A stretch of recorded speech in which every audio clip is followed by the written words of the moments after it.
بسم اللہ الرحمن الرحیم۔ معزز ناظرین کرام، السلام علیکم۔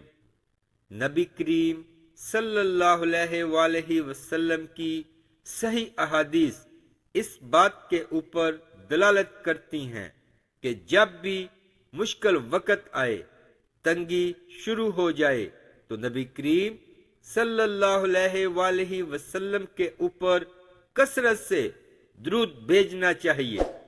پیارے دوستو، جب کوئی بندہ ایک مرتبہ نبی کریم صلی اللہ علیہ وآلہ وسلم پر ایک مرتبہ درود بھیجتا ہے تو اللہ تعالی اس کے اوپر 10 مرتبہ درود بھیجتے ہیں۔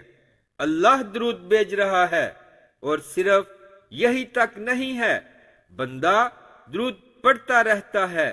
میرے نبی کریم صلی اللہ علیہ وآلہ وسلم نے فرمایا، جس وقت تک بندہ درود پڑھتا رہتا ہے، فرشتے اس کے اوپر درود پڑھتے رہتے ہیں۔ بندے کو اور کیا چاہیے؟ اس سے بہترین معاہدہ اللہ کے ساتھ اور کیا ہو سکتا ہے کہ آپ نبی پہ درود بھیجیں، اللہ اور اس کے فرشتے آپ کے اوپر درود بھیجیں۔ نبی کریم صلی اللہ علیہ وآلہ وسلم نے فرمایا، جو صرف 10 مرتبہ میرے اوپر صبح و شام درود بھیجتا ہے، جس طرح اللہ نہیں بھولنے والا، اسی طرح اللہ کی قسم تمہارا میرا پیارا نبی صلی اللہ علیہ وآلہ وسلم جس دن ہر نبی نفسی نفسی کہہ رہا ہوگا، اس وقت بھی کہہ رہا ہوگا، امتی امتی، اللہ مجھے بھی بچانا، میری امت کو بھی۔